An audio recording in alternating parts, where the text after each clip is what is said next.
I like Doom. Have I mentioned that? Yes, I have. Well, I like Doom so much that I've moved here to E1M2 nuclear plant. It's a great place to live. There's free electricity, there's ample storage, panoramic views of scenic Phobos. Plus this is the very spot where Bill Gates stood to announce Doom for Windows. These games are getting really realistic. Sure, I had to clear out a few demonic hordes before it became livable, but it was worth it.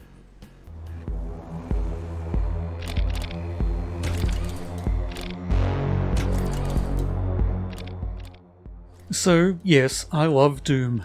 I bring it up in just about every video I make. Even when it's completely irrelevant, I just can't resist comparing things to Doom.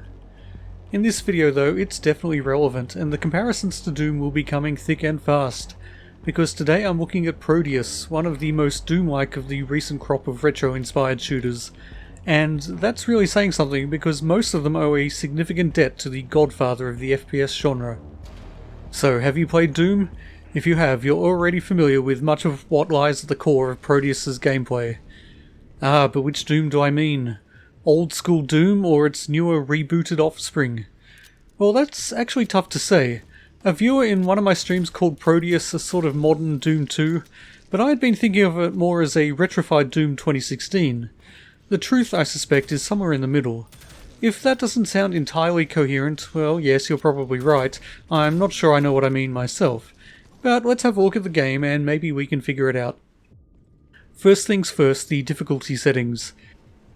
This is a matter of some importance to a person like me, with the reflexes of a sedated sea slug and the mental acuity of a particularly dim plank of wood. If my experience with user-made content for Doom has taught me anything, it's that the easiest mode is often the rational choice, for me at least. For a good example of this, see my video on Sunlust, in which I'm Too Young to Die was a sufficiently challenging setting. But today I'm feeling brave. I'm feeling like I should push myself to extreme levels of struggle and danger. So I picked the default setting, the one smack bang in the centre.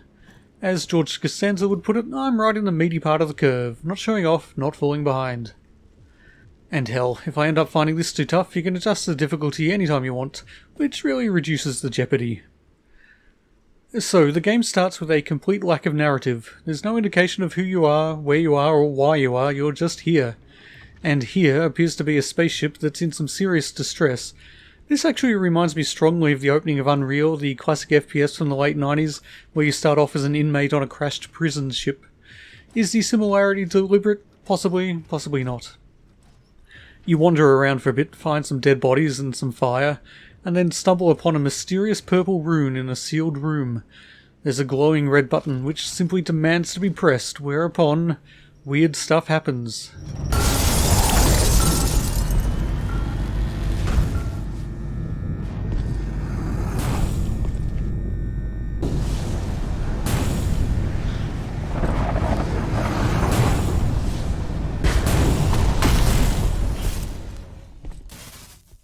And now, wherever the hell you are, it doesn't seem to be the spaceship you were just on. You grab the rune, open the door, and hey, a gun! It's just on the other side of an easily jumpable gap. Except, nope, the ledge breaks and you fall into a bottomless pit. Except it has a bottom. I guess that makes it a bottom-full pit. Okay, you fall into a bottom-full pit, which must make you kind of angry because it's now fists-up time. Plus, you get a HUD now. You channel your anger into punching your way through the glass wall that imprisons you, and then through the electric blue enemy who is carelessly standing in your way. Some of his friends show up, but since they're standing on ledges and you still don't actually have a gun, you just gotta run away, and fall down a pit. Fortunately, it's another one of those bottom-full pits, and actually the bottom is full of health. And hooray, a gun! It's only a pistol, but it'll do for now. There's one more enemy to test out your newfound firearm on, and then it's through the portal and on to the second level. Except really it's the first proper level. This first little section doesn't really count. Hell, you only get a gun at the last minute, so yeah, it's not a proper FPS level. Anyway, on to what's technically level 2 I guess, but I'm just going to call it level 1. You immediately emerge out into the open air, and now it's time to do what comes naturally in retro shooters. Kill enemies, navigate the environment, find keys, track down health, armor, ammo, and the occasional secret, and make it to the end of the level. All the standard stuff. So let me take this chance to talk about the graphics. I've played many FPSs with a strong retro influence lately, and those that I haven't played I've at least had a look at on YouTube. They come in a variety of styles, but most of them harken back to a particular style or even a particular game from yesteryear. You've got the desolate, grim, low-poly world of Dusk. You've got the colourful medieval fantasy world of a medieval.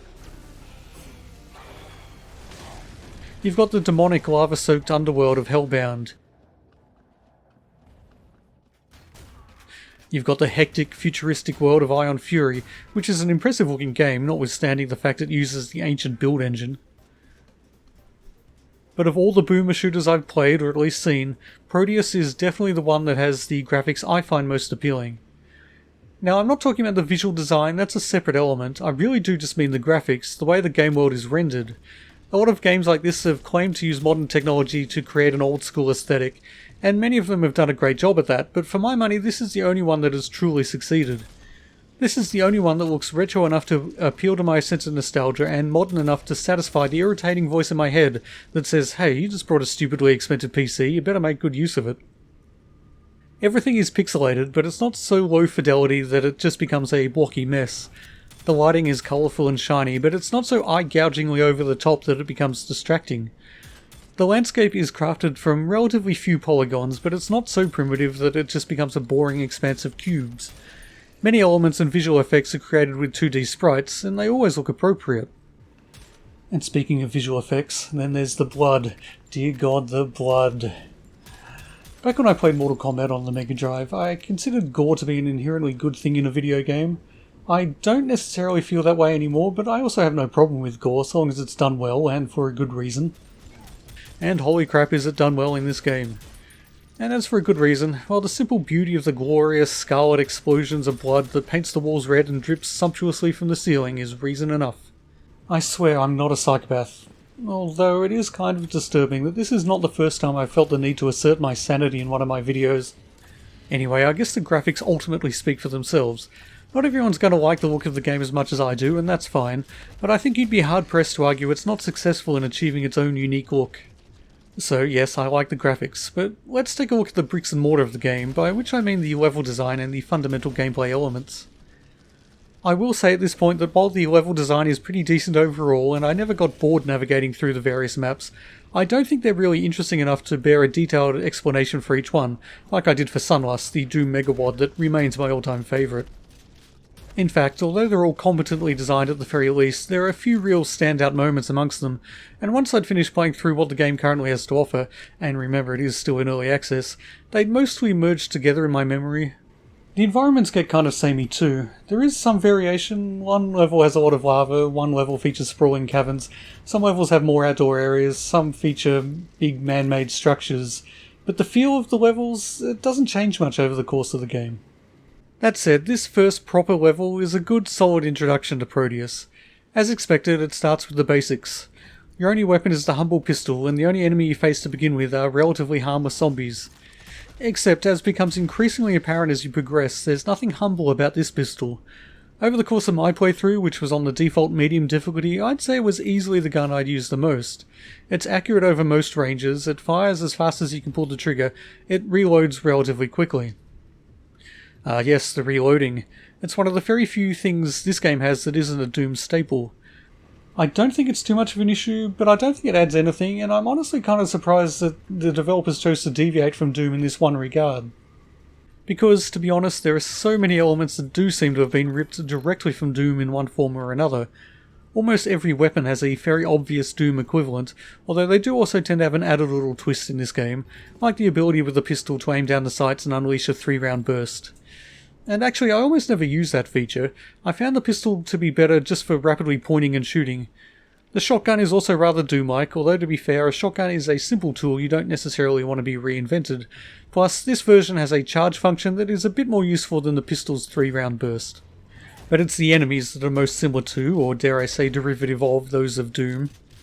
In fact, I'm just going to call them by their Doom names, which saves me having to figure out what they're actually called, as the game itself is very light on details. Anyway, the zombies, okay, fair enough, a zombie's a zombie, that's not real duplication. In the early stages they just shamble towards you unarmed, but as you progress through the game they start wielding pistols and shotguns and more. But the imps, which you meet for the first time shortly after getting the shotgun, these things are almost a copyright infringement waiting to happen. And hey, personally, I'm okay with that. There's a reason I still like Doom, so being similar to it is not necessarily a bad thing in my book. As for the design of the level, it is pretty good. Like I say, I'm not going to go into detail on each level, but this first map is a good representation of what the rest of the game is like.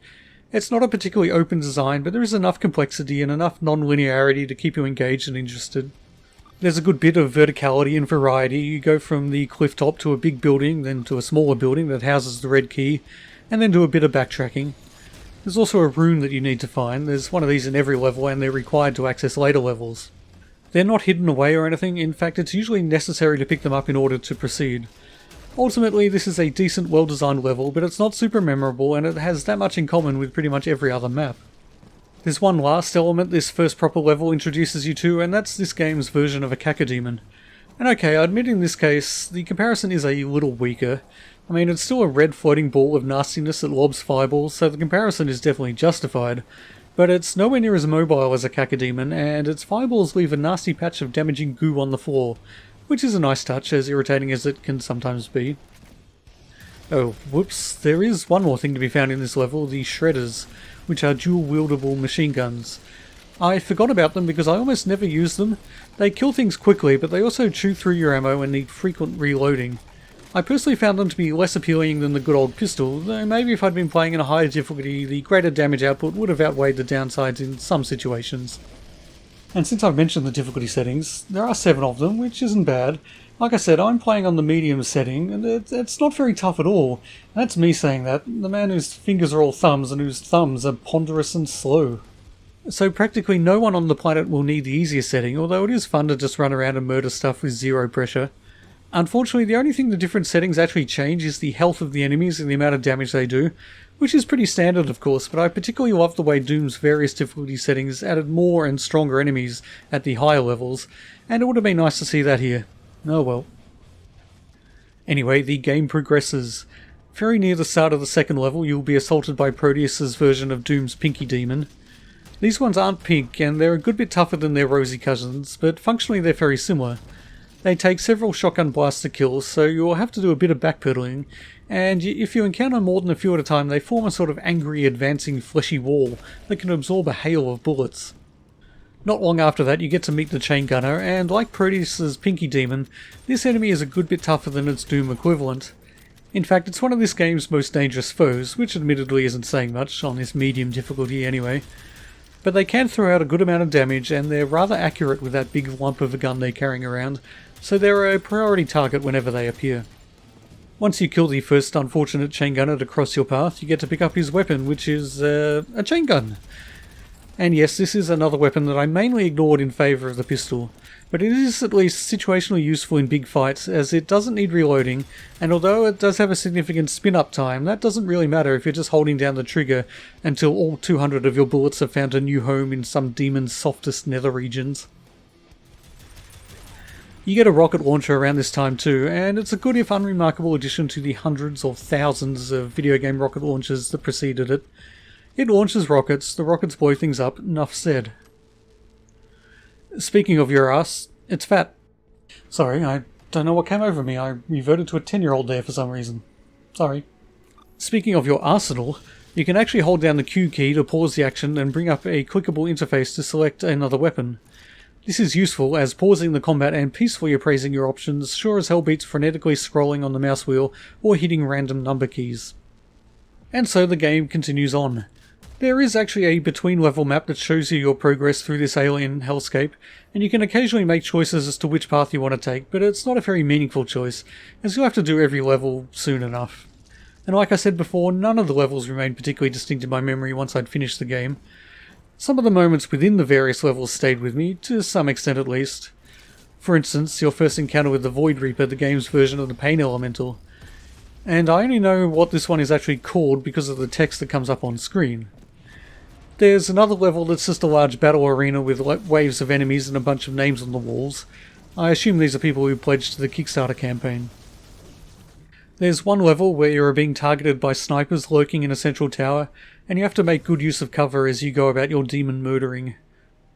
This is probably the most distinct and memorable level in the game, not necessarily because it's particularly good.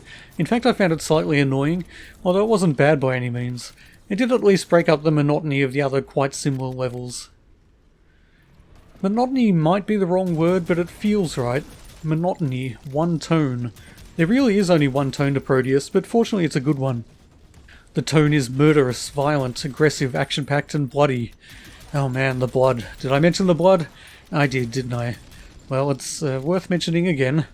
I repeat once more, not a psychopath. Actually, the music too is kind of monotonous, but again, I don't necessarily mean that in a bad way. It's decent music. In fact, it really does remind me of Doom 2016 or Doom Eternal with its heavy guitar riffs and metal overtones. Personally, I don't mind it, but I also don't love it. In fact, after a while, it starts getting on my nerves and I turn it down a little. When the music's quieter and more content to sit in the background, I actually think it works quite a bit better. It adds more to the atmosphere. But it never goes too long without bursting into extravagant booming heaviness or ominous symphonic groans. And since I'm going down the oral path, the sound effects are likewise fine but not outstanding. The weapon sounds are appropriately impactful, I can't really find fault there, but the enemy sounds could maybe have been a little more distinctive and evocative. When I streamed this game on Twitch, I was reminded by a viewer of the way that the monsters in Oldschool Doom could be heard from rooms away, and their demonic mutterings and hellish groans would add immeasurably to the atmosphere. That's something that few modern shooters have managed or even tried to emulate, and Prodeus doesn't really manage it either. Oh well, just one more reason why I still play so much Oldschool Doom. Anyway, in the latter half of the game you find more of the glowing blue enemies you encountered right at the start, including stronger variants that can actually convert normal enemies into lightning-covered monstrosities, giving them greater speed and strength. Plus there are a few powerful weapons I haven't talked about yet. There's the grenade launcher, which, like the rocket launcher, does exactly what it says on the tin. There's the plasma rifle, which would be a 100% Doom knockoff if it wasn't for the alternate fire that lets you mark an enemy so subsequent shots automatically home in on it. There's the super shotgun, which has a whopping 4 barrels that can be either unleashed singly or all at once. One of the more useful weapons, and the one that bears perhaps the least relation to anything seen in Doom, is the arc rail. The alternate fire is a sniper shot that uses a lot of ammo and is only very occasionally useful, but the primary fire is a sort of angry red electricity that does moderate damage, but handily chains between enemies, making it a good choice for rooms packed with demons that you need to die ASAP. So, with a substantial arsenal under your belt and strapped to your shoulders and slung over your back and probably stashed in your socks, and with the full might of your foes arrayed against you, this is where you might expect the game to really start picking up. But then you come across this message and you remember that, oh yeah, this game is still in early access. It is actually kind of easy to forget that, because everything that's in here, the weapons, the enemies, the gameplay, is really solid and polished to a decent degree. But clearly there's a lot that's not in here yet, as all the question marks on the weapon select interface indicate. There's one more level on the map screen, but it needs 22 runes to be unlocked, and you can only find 12 in the game as it stands. So yes, there's more to come. But there's one other feature that may make me not care all that much whether the campaign ever gets finished off, and that's the built-in level editor, combined with the ability to download custom maps straight from the main menu. As you may be aware if you've watched some of my other videos, the thing I love absolutely most about Oldschool Doom is the user-made content. I've said it before, but there are map makers working in the old Doom engine whose skill rivals that of anyone making levels in AAA productions. So I'm very excited by the possibilities opened up by the fact that Prodeus has its own creation tools integrated into the very fabric of the game. Now, I haven't actually messed around with the creation tools myself, although I certainly intend to. But apparently these are the same tools that the developers use to make the official campaign, so clearly they can be used to create some good stuff. And I have downloaded and played through several user-made maps, and there's definitely a lot of potential here. I'm not sure Prodeus's custom maps will ever be able to match the scale and variety of the stuff that continues to be released on a regular basis for Doom, but then Doom map makers have had several decades to hone their craft, so who knows. Ultimately, it's this potential that allows me to fully recommend Prodeus. It's a highly competent Doom clone, and in this case I think that classification really is appropriate, with good, solid gameplay and a fantastic visual style. But if that was all it was, I'd probably say to wait until a full release. But if you have any interest at all in the creative process of level design, I'd say this is a game worth getting, even if it is still far from complete. Well, that's Prodeus, and I'm honestly still not sure if it's more accurate to call it a modern Doom 2 or a retrified Doom 2016. I really do think it's a combination of both. The truth lies somewhere in the middle.